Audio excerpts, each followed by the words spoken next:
This podcast is brought to you by the Final Frontier Podcast and by Vizard.ai.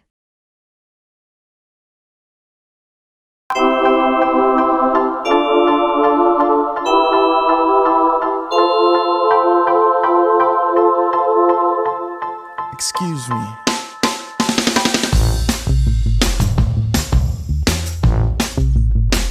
Yeah.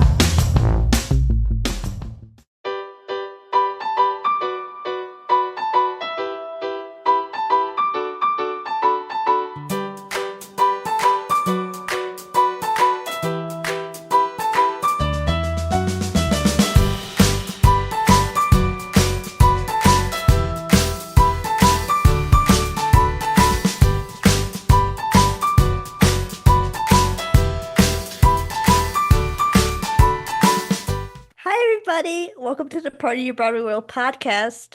Today we have Deidre with us, and we're going to talk about Fun Spot, the musical. Yay! First of all, I wanted to say that I think your podcast is amazing because Disney plus Broadway is like my crack cocaine.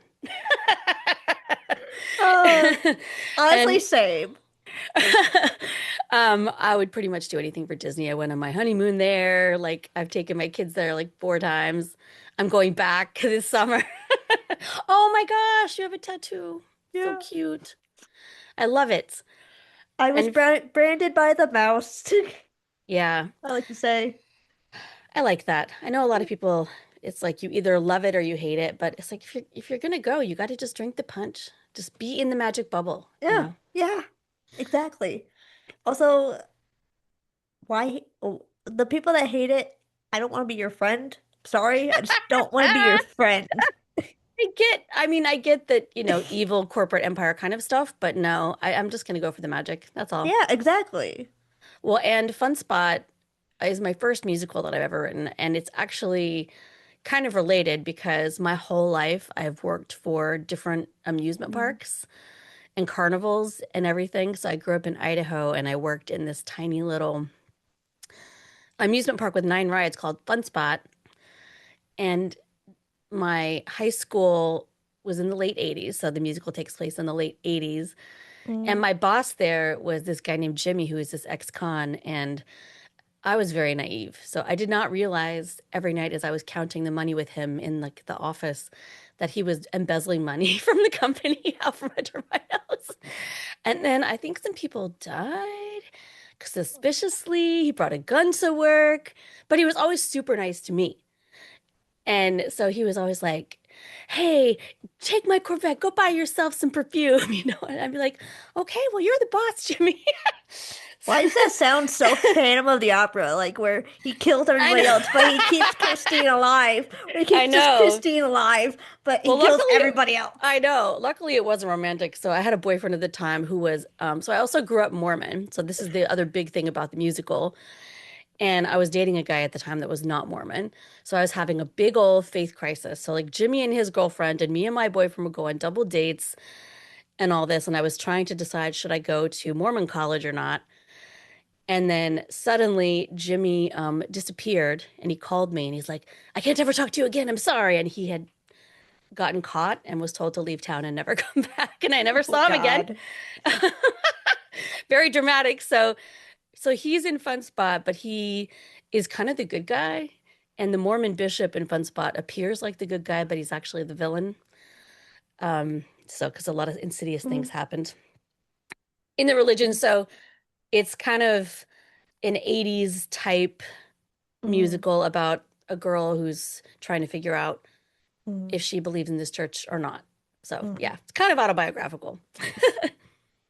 So would you say that's what first sparked the idea for Fun Spot?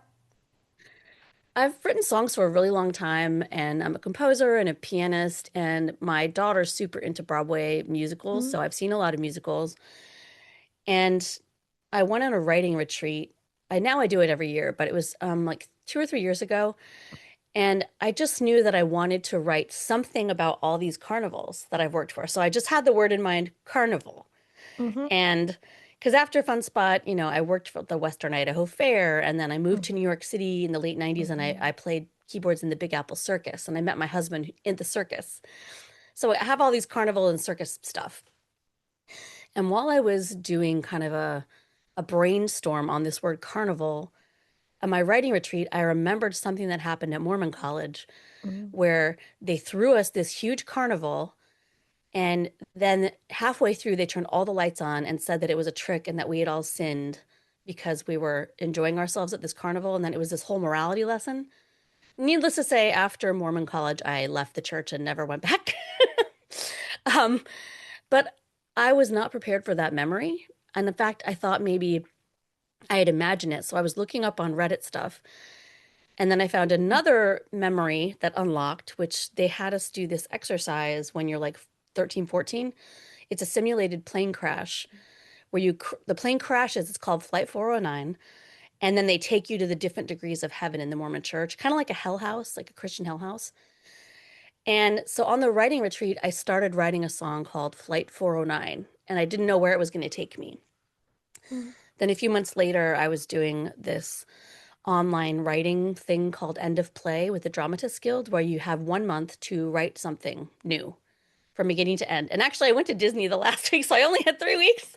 Um, and I just started writing, and the entire show just came out. Just the whole show, all the characters, it kind of just wrote itself, which was very surprising to me because I had never written like dialogue or anything like Mhm. that. I just felt like the story, it was something that I needed to do for me, I guess, because it just all came out. 18 songs and the script and everything. And that's kind of how it happened. It's a kind of a backwards way of doing a musical, I think, than people normally do, but that was what happened. Um, was there a specific moment where you realized like this needs to be a musical?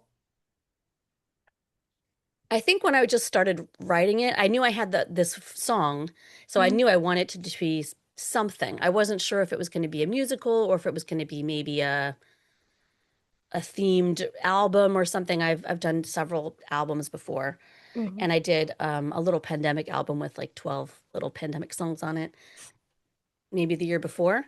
Mhm. I think it just always was going to be a musical. I didn't quite know how much of a musical it was going to be until I just kept writing and writing. And I was having like the time of my life. Every time I worked on the script, I would just revise and revise. And I had heard that, when you're writing musicals, you need to revise a lot. And it didn't bother me at all because every time I read it, I kept thinking, this needs to change.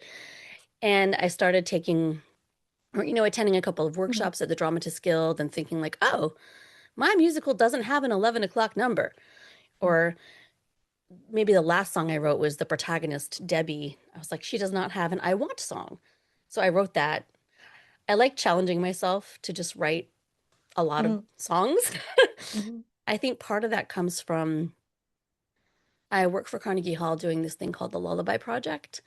And I've been doing it for 15 years. And we go into prisons, hospitals, and shelters and help new moms write lullabies for their babies. And you have to work really, really quickly. So sometimes you may only have 30 minutes to connect with somebody and co write a song about a letter they've written to their baby. Mhm. And so sometimes I challenge myself with writing assignments. So it just felt like another challenge. Like, well, let's try to write an I want song. Let's try to write this kind of song. And then the more I worked on it, the more it kind of shaped itself. It's still a work in progress. I did a stage Yeah. reading, but it's still like developing. Have you ever written a Mhm. musical? No, no, no, no. I tried once, like years ago, when I don't know if you've seen The Rise of the Pink Ladies, that Mm-hmm. show. Mm-hmm. That show. Yeah. I tried to write a musical based on that. Oh, cool. I got as far as the characters and song titles of some of the songs, but then I just kind of quit. I was like, Right. it's too much. It's too much. I don't know how to what I'm Right. doing. I don't know how to do this. Like, I guess for me, it seems like a bit of an inevitability, yeah. just kind of coming from. I have a strange background in that I got an undergraduate degree in classical music and then I got a graduate degree in jazz studies, moved to New York, played for the circus, did 3 jazz albums on a label. But then after that, I ended up in an all-female, we called it a cocktail pop band. So it was like Mm-hmm. we all sang. Then I started doing more pop stuff. Then I started doing more songwriter stuff. And so I have all these disparate influences. And living in New York City, I feel like there's so many different, and I don't want to say niches, like so many different groups here. So you can hang out with songwriters, and then you can hang out with musical theater people in cabaret spaces, and you can go to jazz clubs. And sometimes you'll meet people that cross all of those boundaries, but it's not very often. Usually people are kind of in their own zone. And so I think a musical that I'd never done was just going to happen at some point, and I just sort of wrote what I knew. Also, how would you describe the show to someone hearing about it for the first time? That's a really good question. I would say it's a coming of age ex-Mormon musical about a teenage girl in the 80s going through a faith crisis while working at a CD amusement park. I guess that's the elevator pitch, sort of. And then when I did my staged reading, I had such a blast. Obviously, I would prefer not to do everything on my own going forward, but for this Mm, first one, it felt kind of nice to be in control of everything. yeah. And so there there's a part in the musical where everyone goes. I used to go to these Saturday night dances. If you were Mormon in Idaho in the 80s, you went to the Saturday night dances. That was just what you did. Mm-hmm. So even before the show starts, we had like the environment in the club of like a Saturday night dance with the 80s music playing. And there's a character in the show named Sister Kimball, who is like Mm-hmm. very Mormon. And she was walking around with like a measuring tape to see if people's skirts were too short. And the guy who was playing the bishop was walking around with a bucket of like mini Jesus figures. So it was really fun. But I forgot your question. Sorry. I got carried I away. forgot mine too at that point. You said that. I'm like, It was just fun to be so immersive. It's fun when you're creating a new thing because it's like nobody can tell you what to do or what not to do. yeah. You know, I auditioned when I was pregnant with my second child for the BMI musical theater workshop, which is this very intense musical theater 2-year program where you work with experts and you do all these activities, like really prestigious to get in. And I think I was like on the verge of having a second child. So, but I kept hearing that this was the thing to do if you wanted to write musicals. So I went to the audition and I played my songs, which were not, other people had like backup singers, and it was very, you could tell that they were versed in musical theater Yeah. styles. And Yeah. I just, like, I had a song about Stephen Hawking, I had a song about aliens, and I played them, and the panel was like, why do you want to do this? And for the first time in my life, I had no answer. I said, I don't know. And then I went home and wrote a song about the audition. But I realized the way that I write musicals is just going to be different than maybe the way other people do it. And the way that I ultimately present it might be different than the Yeah. way other people Yeah. normally do it. But I'm hoping that that's a strength and not a weakness. Mm-hmm. For example, one of the guys in my cast, I had a cast of 7 people. He emailed me before the, like after we only had, it's like I don't have that much money. So we had, I think, 2 rehearsals. We had an actor rehearsal, a band rehearsal, then like a sitz probe with the actors in the band, or like essentially that was the only rehearsal. And after the first rehearsal, he emailed me and said, I don't want to mean any disrespect, but there's so much music here. I Mm-hmm. think he was saying like it's hard to like learn all this music and get it good. I really think this should not be a stage reading. I think it should be a concert reading where you just do the songs. And I was like, because that's normally what people would do first. They Mm-hmm. wouldn't just like write a thing and then like, okay, and now we're just doing it. We're just gonna go do it. There's steps. And I said, respectfully, I do not agree. I really need to hear this live. It's important to me. I Mm-hmm. want to do it this way. And also because I left the church so long Yeah. ago, the show is a lot about sexuality and being Mm-hmm. told what you can and can't do with your body. And so for me, it wasn't even about so much, I want to have this musical heard. It was, I need to Mm-hmm. put this on to heal myself. It's for me. I said, so I understand that I'm not doing this the way that maybe you as an actor are used to doing things. And I appreciate your sentiment. And he was saying, I wouldn't have even said anything if I didn't like the music. I just think that we're going about this the wrong way. And I was like, I appreciate that. Nope, I'm just going to do it my way. So I don't know. I'm talking a lot. I just had coffee. Pardon me. I haven't even let you ask any questions on like, "Pop, pop, pop, pop, pop, pop." So then, is that how you would describe the musical then? Like, kind of, I don't When know. you say describe, do you mean plot or stylistically? Stylistically. Oh, stylistically, it's all kinds of things. There's a funny song that Jimmy sings, the boss, where he's trying to give the protagonist Debbie some advice. He's like, why are you into this religion? And well, when I was in prison, everybody told me I got in trouble Yep. for following my friends. So don't follow the pack. So it's called Don't Follow the Pack. And it's very like kind of, it reminds me of a Huey Lewis song, sort of. And then there's the next song I want to write for the musical, because I had an idea, is because Debbie wants to move to New York to play jazz, kind of like Mhm. me. So I feel like at some point there's going to be her love interest is hearing her play this jazz type song. Mhm. And then there's a funny song that the sister Kimball sings with the other sisters. They're called the Standard Sisters, called Purity Culture, which is just a funny kind of a hymn where they're talking about purity culture, like four-part harmonies. There's a song that the guy sings about how everyone in his family he has 8 siblings and their names all start with the letter H because that's a very Mormon thing. So that's kind of a like Sven, not Sven. Who's the guy? Kristoff. What's the guy in Frozen? First off, Yeah, the good guy, not the bad guy. That's Hans. Yeah, Kristoff. He's singing Hans that. is the bad guy, Oh, yeah. Hans is the bad guy. Yeah, so Kristoff's singing that little song to Sven about Yeah. reindeers are better than people. Yeah, yeah, So this song about this guy's family is kind of like that. yeah. And then there's a big song at the end, and I have it. I don't know if you play any music on here, but I queued it up in case you wanted to listen to something. But it's the very end of the musical where she basically she and her Mormon boyfriend they're like getting closer, and she has a lot of misinformation about sex, and Mhm. so she and her boyfriend are like making out and things happen, but they're fully clothed, and she's Yep. convinced that she has had sex, even though they're fully clothed, because they felt really good. Mhm. And so there's her friend, sort of a antagonist, I guess, Mhm. at the theme park is named Susie. She's this Mhm. goth girl that got kicked out of the church, and she sings a song about how guys in churches are hypocrites, and it's called robe rage, like how pastors wear robes. Mhm. And that's kind of a metal song because she's, Mhm. a goth.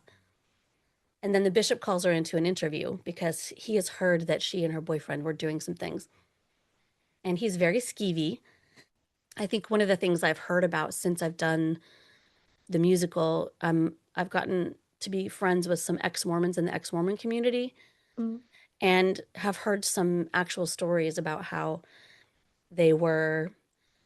There's this thing that happens when you're a youth in the Mormon church, and the bishop calls you into his office and he asks you a lot of very personal sexual questions to determine if you're a worthy person.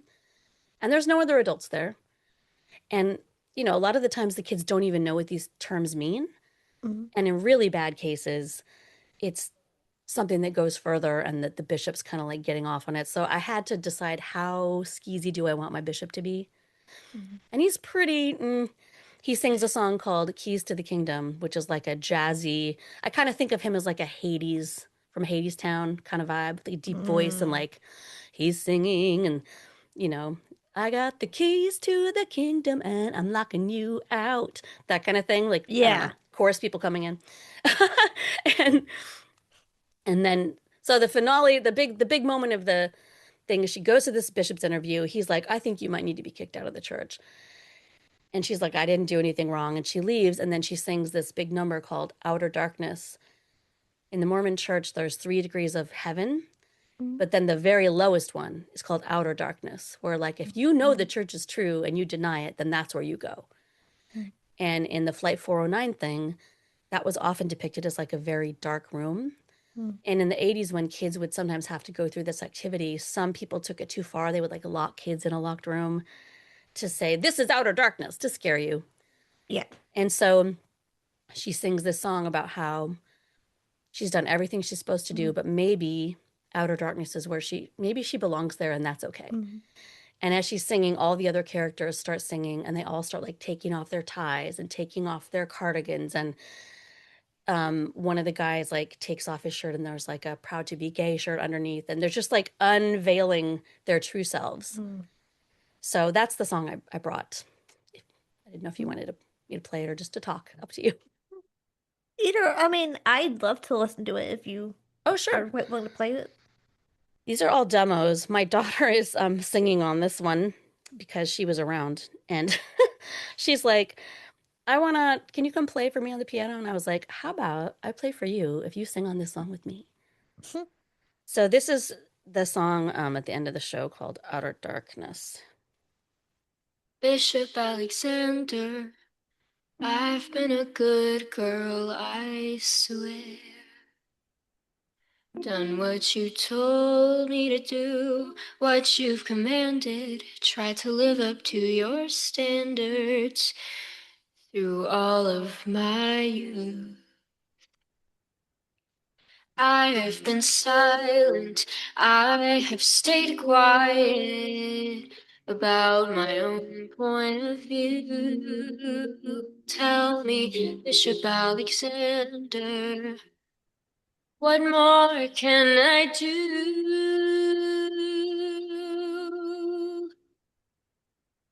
Modest and humble, and yes, I stumble. Look at me grasping for air. Now I'm on my knees, begging for forgiveness.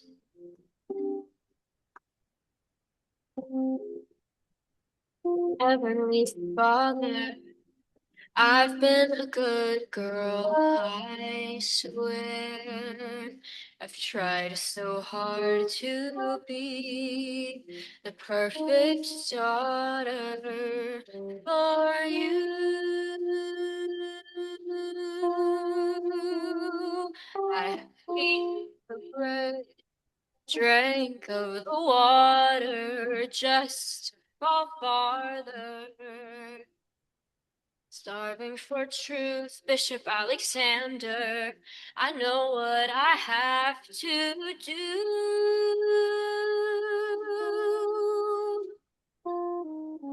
As my world crumbled, you play the trump card, and now I know you never cared. That I was on my knees begging for forgiveness, just like you told me, just like you told me, you're sending me to outer darkness. Go ahead, scold me, others won't hold me.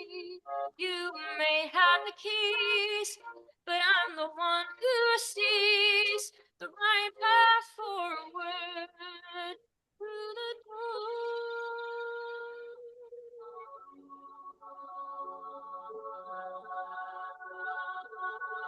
I've been bad girl. I'm just chewed up gum behind you, vibed in the trash. I've been a bad girl thrown from the kingdom from the first. Now I'm last. Wadded up tissue when the only issue is that I said yes to myself. Breaking the shell and the view from here's not so bad. Baby, out of darkness, it's where it's led.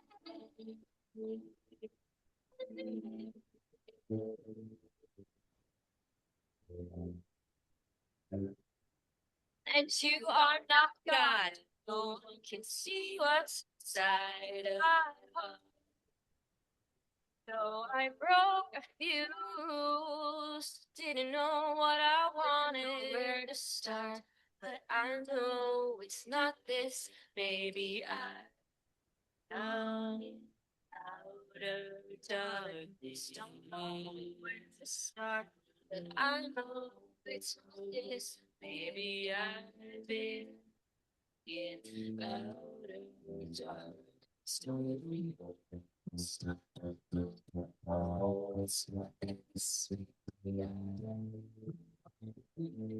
Out of darkness. Choose out of darkness.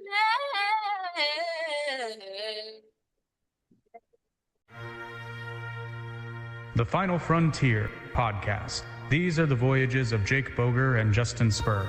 Our weekly mission to explore memories of Star Trek's strange new worlds, to recall the search for new life and new civilizations, to boldly go where no one has had the spare time to go before.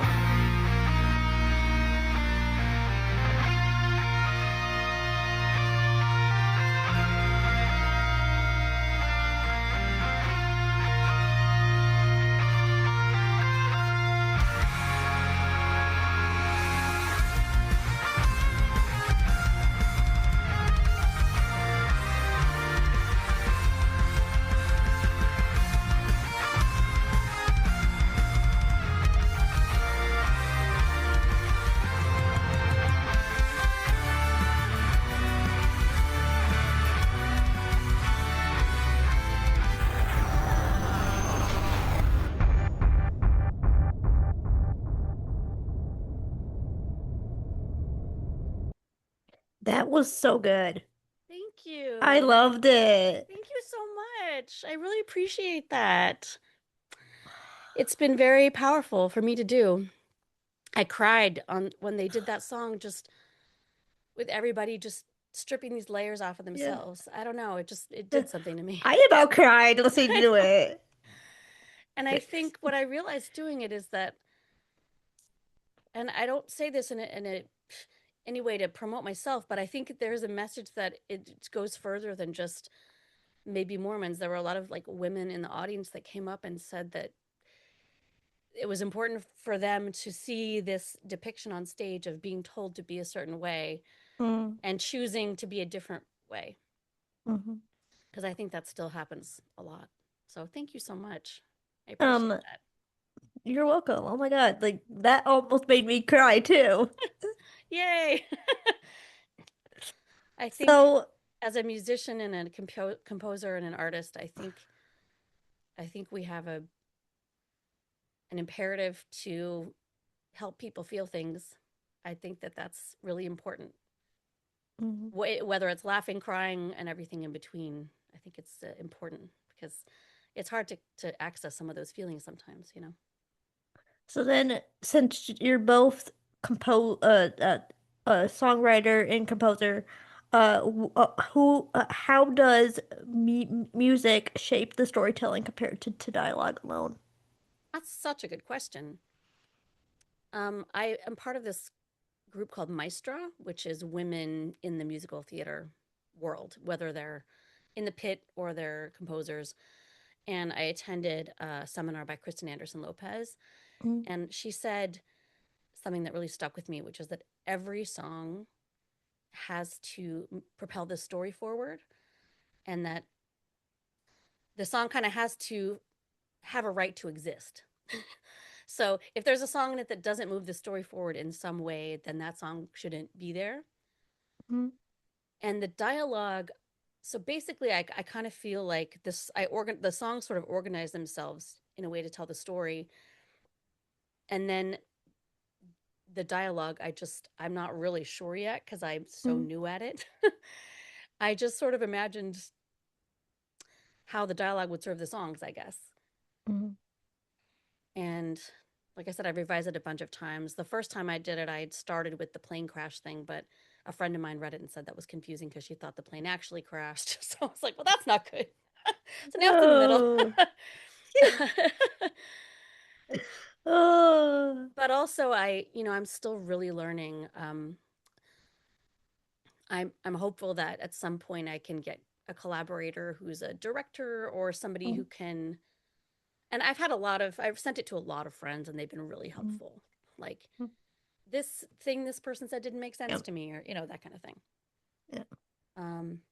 I don't really know what the next step is because I feel like that's the big question. Mhm. Just keep revising it and doing it, I guess, and hope that it'll just have a life beyond this. Yeah. Yeah. Yeah. Actually, that was my next question was what do you think is next? I would love to do it actually in Utah. I think that would be amazing. Mhm. Or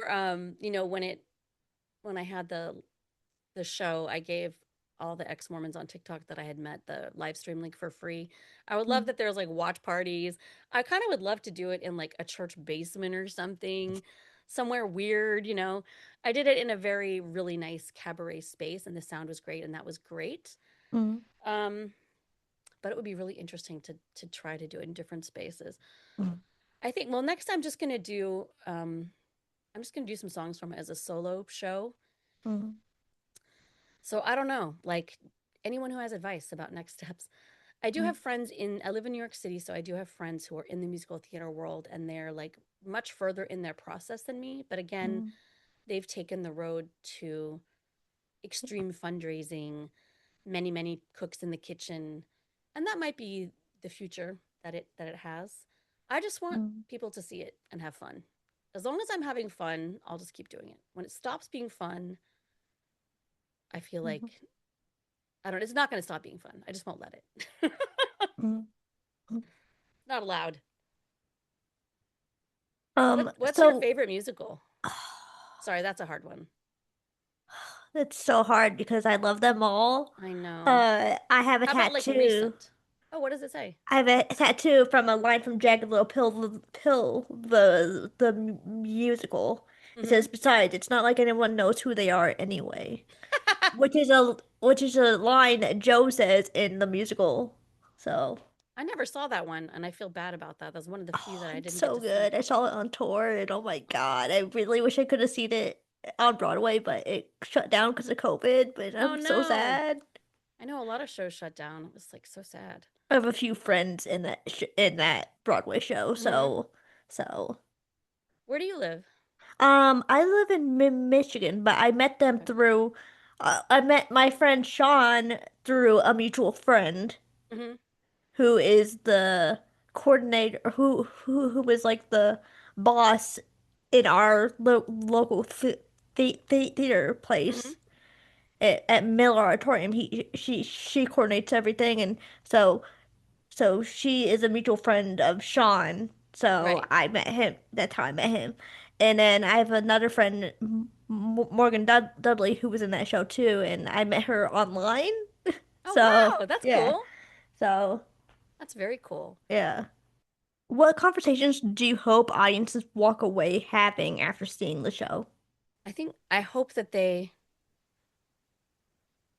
walk away thinking about their own agency Mm, and what might get in the way of that, especially for young people, and how we're probably doing them a disservice by being mm, so controlling over their bodies and their autonomy.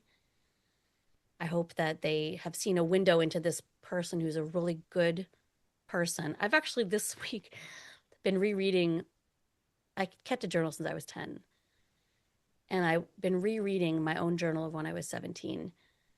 And I feel so much compassion for this person because I was trying so hard to figure out what the right thing was for me.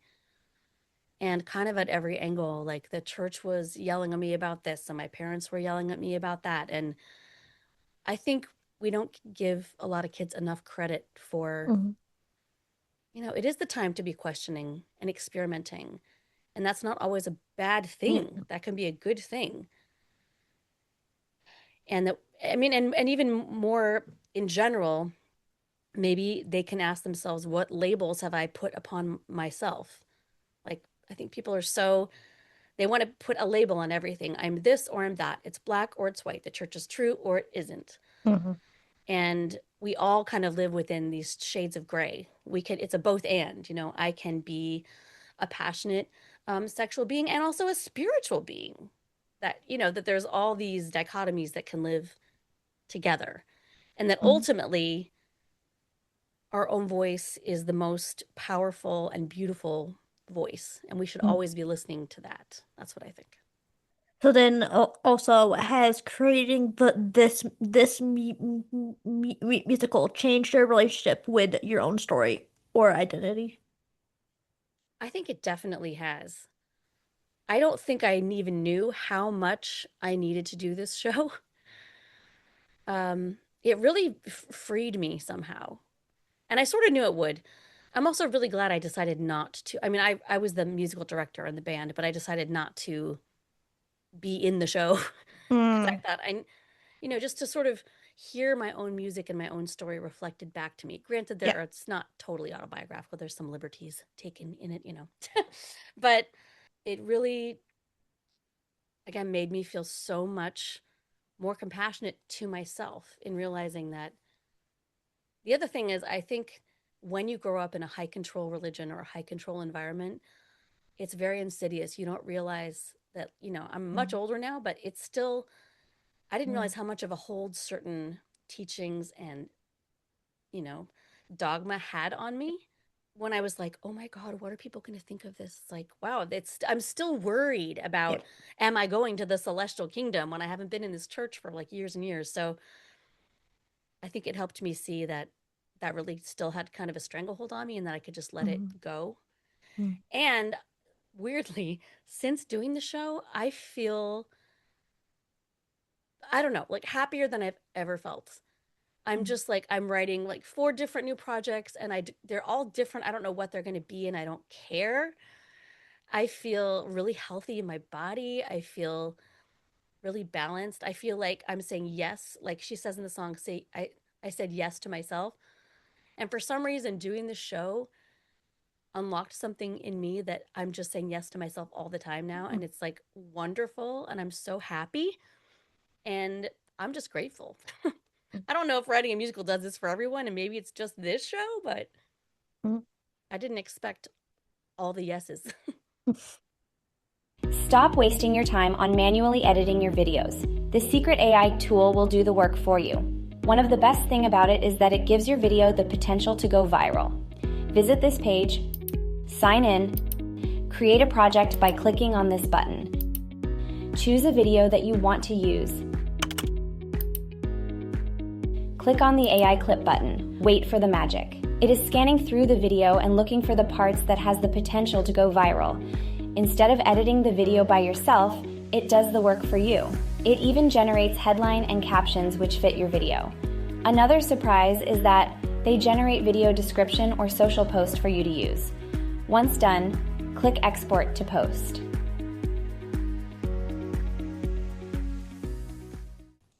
Kind of what we talked about earlier. Were there any Broadway or musical theater shows or composers or writers uh work who influenced you? It, Really good question. yeah, yeah. Um, Luckily I have like a lot of friends who write, so a lot of my friends Mm, influence me. And I am really kind of a snob about New York, and I'm a little bit addicted to it because I mm, I moved here and worked in the circus, and I moved here with a job. And so I immediately started going out to hear music everywhere. mm, And last week even I it's just at any moment you can go out and see pretty much anything. Like last week I saw Hadestown for like the 4th time. I love that show a lot. Um, and I saw Death Becomes Her for the 2nd time because my friend's in the band, and that was just very funny. And I saw friends of mine playing kind of groove music at a bar. It just there's like a wealth of music in this town, so it's very easy to be influenced by everyone. So I think mm, Hadestown a lot. I think I'm very influenced by this jazz composer, Brian Blade, who he writes really beautiful horn arrangements. And this Maria Schneider, she's a big band arranger. And then my friend Byron Isaacs, who plays bass in the Lumineers, he and I are co-writing, and he writes, his songs are so good. We wrote an EP, and so we just started this week writing some songs about space. We were like, maybe it's a musical. I don't know. We don't know what it's going to be. All the songs are about space. And I just think his writing is so interesting and so beautiful. I wish I had prepared this question more. I'm sure there are other people who are big influences on me that I'm totally not thinking about right now. So you've been sharing your show's journey on TikTok, which is where we found each other. Right. How has building an audience online shaped the musical's development? Ooh. You have such good questions, can I just say? They're so interesting and they really make me think. I'm kind of new to TikTok in that, I have teenage daughters, so obviously I was like, they wanted to get on TikTok. I'm like, well, that's fine, but then I'm going to follow you. And I've enjoyed it way more than I thought I would because it's just so fun. And I started before the musical doing a song a day because I was really upset about current political situation. And so I just was doing this song a day for resistance. And I kept seeing all these people saying, oh, you should do this on TikTok. You should do that. And I've never really followed that. I just decided to share whatever I felt like sharing in the day. Yeah. And because I've only had really one showing of this musical, I did a little window into the process and got in touch with a bunch of ex-Mormon creators. But I think the main thing it did was just open my eyes to part of what I want out of this musical is just connection. I want to connect with people. And I had never really explored the ex-Mormon community, even though I'm ex-Mormon. I think because I left the church kind of a long time ago. And it's been really rewarding for me. So many people have been incredibly positive. I think maybe I was scared of like, what are they going to say about this? Or, but TikTok is a wonderful place to find different communities. And I've even started, I follow other people. There was this guy, and I apologize for not remembering his name.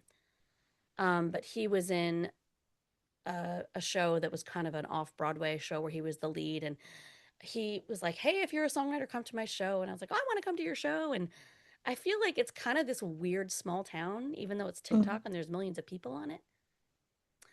But I also feel like I could be using it more.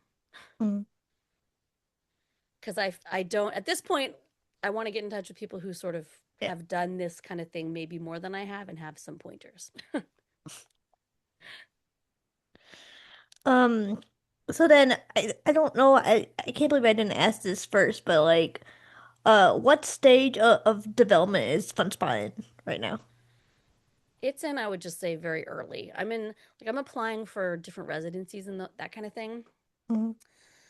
Because now that I've seen that it has legs and there was a positive response, I definitely think I need a director and maybe a dramaturg, but for sure a director. Yeah.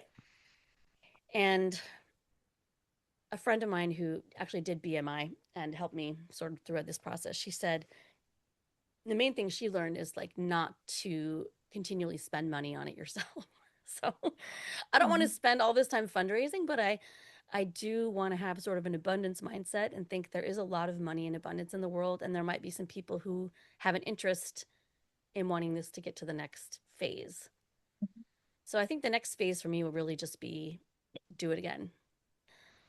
It's not like I want to get to Broadway or anything because that's years and years and years.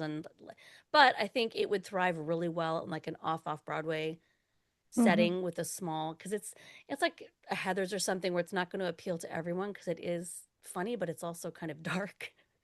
So to just find its audience, I think is the next step. So I'd say it's pretty early in development, despite the fact that it's kind of done. Yeah. Because the staged reading had a time limit on it because of the venue, I was only able to do 75 minutes of it. So I would like to do the full 2-act show. Yeah. Yeah, if anyone has thoughts on this, please tell me. What should I do next? I'm learning. So then, what's your dream next step then? Workshop, concept album, full production? Ooh, I think there's so many dreams. I think I would like to record the songs because, as I said, I have the demos.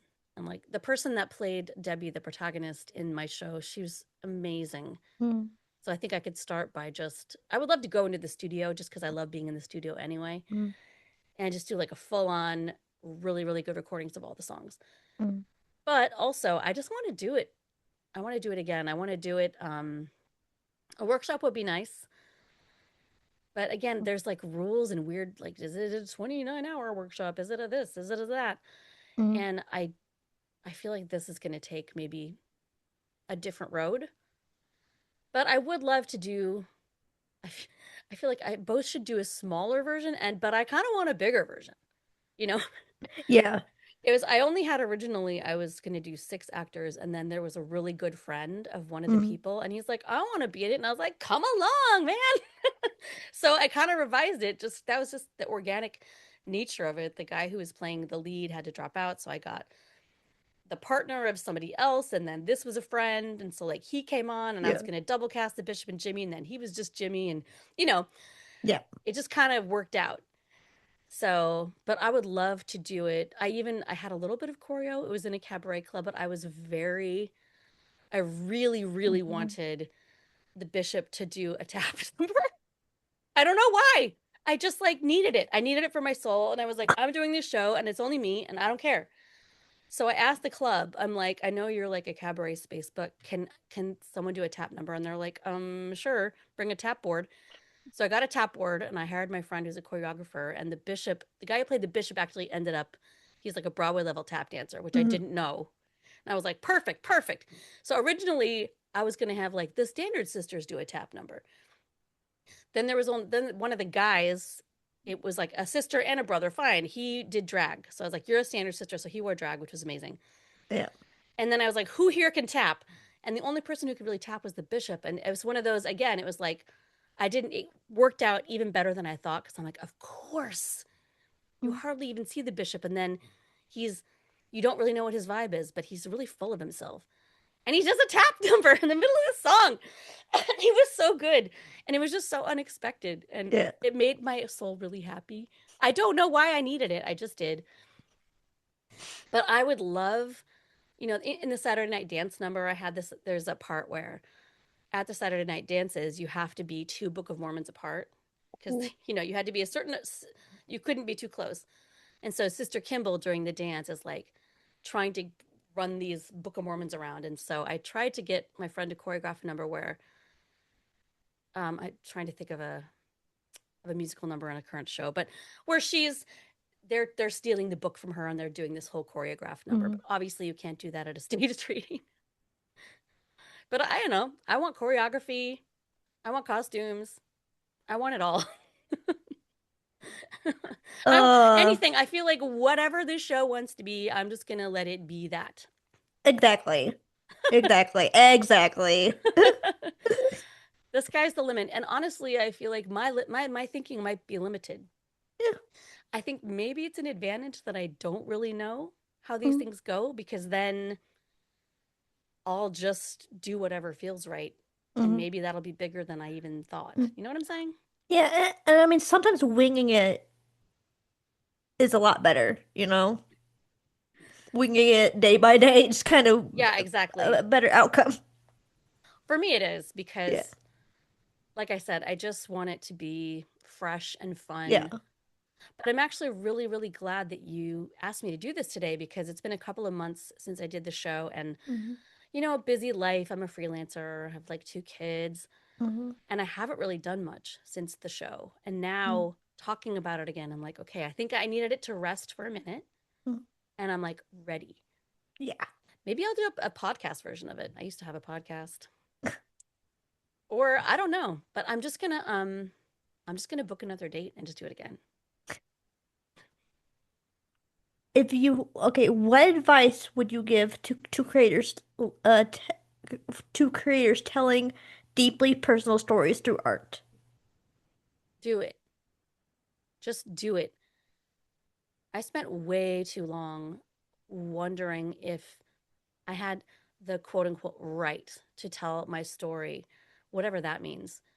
And I feel like in a meta way, this show taught me that not only do I have a right to tell my story, I almost have I need to tell my story because every person's individual story is completely unique. And we need honest, true stories, like especially because there's so much fake stuff now. I feel like authenticity, that's what I look for when I go to a Broadway show, is authenticity, something that is clearly honest. Yep. And I think sometimes we can be so afraid of, ooh, well, you know, what, I don't know if that's okay for me to say or do, or I'm weird. And it's like, we're all weird. Yeah. So I think my advice is just, if you have an idea, just do it. Just leap, the net will appear, dive in, what have you got to lose really? Because the world is so much better if there's just art being made. And I do think art is super important. So I've kind of come from thinking I'm selfish for doing this to maybe I'm selfish if I don't do it. I'm like, I have this thing I want to share and it feels like it wants to be shared. So who am I to tell it that it shouldn't be shared? Yeah. People can take it or leave it. That's fine. But it's sort of my job to put it out there. Yeah. Yeah, exactly. When you said like, well, when you said that we were all weird, I just got it in my head. It was like, let your freak flag fly, Yes, sister. exactly. And I just think of like, what if, Anais Mitchell or Lin-Manuel Miranda were like, well, I mean, I don't know. This idea is kind of dumb, I guess. Like, whatever. It's like, no. And I'm sure they were rejected a bunch of times, but they just felt really strongly about this thing that had never been done before. And they did it. And now we have these beautiful musicals as a result. He's gonna totally hate me for like calling him out in this podcast, but my friend Jake, who does he's my editor, so he's editing this as we speak. Right. Hi, And he and I did I and our friend Justin did a Hamilton on trial case where we because he hates Hamilton. Who, Jake does? Yeah, Jake hates Hamilton. He So hates was the women. trial like somebody's defending it and somebody's against it? Yeah, I'm defending it. Okay, interesting. And what was the result of this? I won. Of course, because Because it's my damn podcast. I win. so true. I mean, But I can see how like it's not everyone's cup of tea, but the artistic stuff there is kind of undeniable. Sorry, Jake. Don't edit me in a weird way because I got that.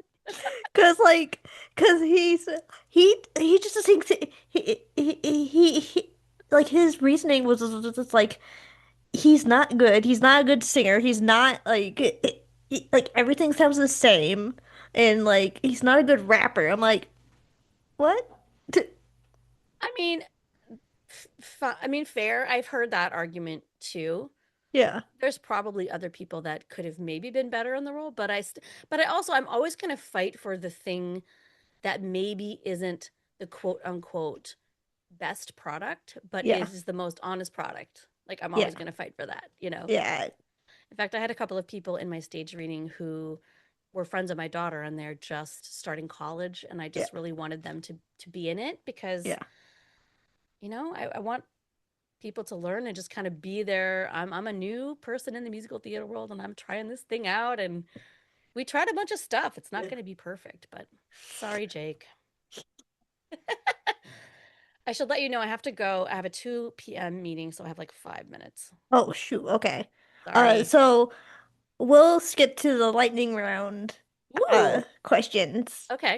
So quick lightning round questions. Favorite musical right now?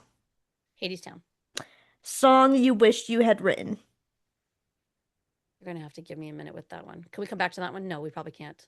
Okay, no. Okay. Piano or lyrics first? Often lyrics. Um, dream casting choice. Oh, wow.